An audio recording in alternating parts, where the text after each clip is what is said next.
انا وزوجتي فعايزين نحج، فمش عارفين نعمل ايه. يعني احنا من امبارح بنفكر في الموضوع، مش عارفين الاجراءات ايه، ونحجز من شركات في السعودية ولا من مصر.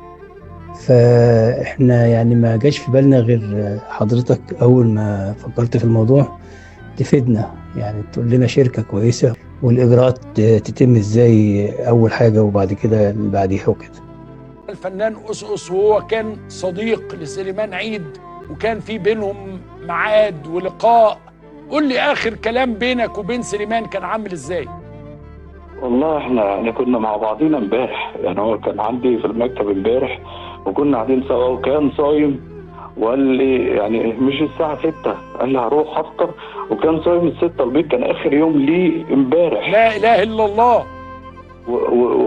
وقدم بالليل، اللي عرفته انه قدم بالليل على طول بعد ما فطر، قدم على حج ليه هو ومراته.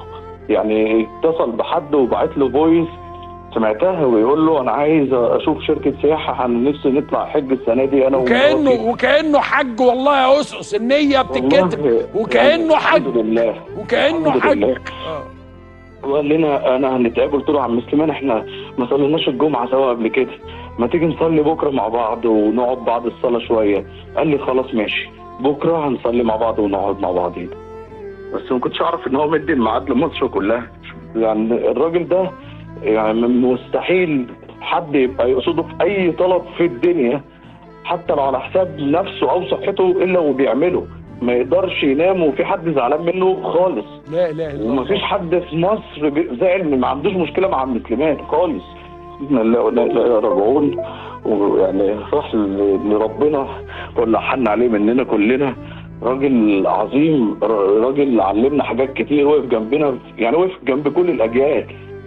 اللي حصل في موت سليمان عيد ده غريب. عمرك شفت فنان مات والناس كلها تحزن عليه وكأنه واحد من أهلهم؟ أول مرة أشوف فنان يموت واللي يعرفه أو ما يعرفوش قلبه يتوجع عليه. الراجل ده أكيد ربنا بيحبه قوي عشان يحبب فيه خلقه بالشكل ده، رغم إنه مش مشهور زي ناس كتير في الوسط الفني، ولا هو صف أول والكاميرات بتجري وراه. بس أول مرة أشوف حد كل الناس مجتمعة وزعلانة عليه، وده مش بيحصل كتير. المحبة دي مش بتتشاف بشوية لايكات وعدد متابعين. المحبة الحقيقية بتبان لما الناس تبكي عليك من قلبها، لما يبقى فيه وجع حقيقي في قلوب الناس لمجرد انك مشيت.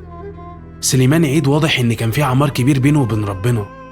ربنا حبب خلقه فيه من غير ما يسعى، من غير ما يتصنع، من غير ما يطلب حاجة من حد. امبارح نزل له فيديو عبارة عن محادثة بينه وبين شيخ. سليمان عيد بيكلم الشيخ وبيستفسر منه عن الأوراق المطلوبة عشان نفسه يطلع يحج السنة دي، وكان فعلا ناويها، لكن يشاء ربك انه يقابل وجه كريم قبل ما يطلع الحج. كمية فنانين ومنتجين ومطربين منزلين مواقف بينهم وبينه انه عمره ما زعل حد ولا رفض لحد طلب. والأول مرة أحس في عزاء ان الفنانين كانوا رايحين يعزوا من القلب. الناس دي مش جاية تتصور، لا، دول جايين يعزوا بحب حقيقي. الراجل ده مصر كلها حزينة عليه، وده نادرا لما حد من الفنانين يموت والشعب كله يحزن عليه كده. ربنا يرحمك يا عم سليمان، ويجعل كل دعوة صادقة اتدعت ليك في ميزان حسناتك. ادعوا له بالرحمة والمغفرة.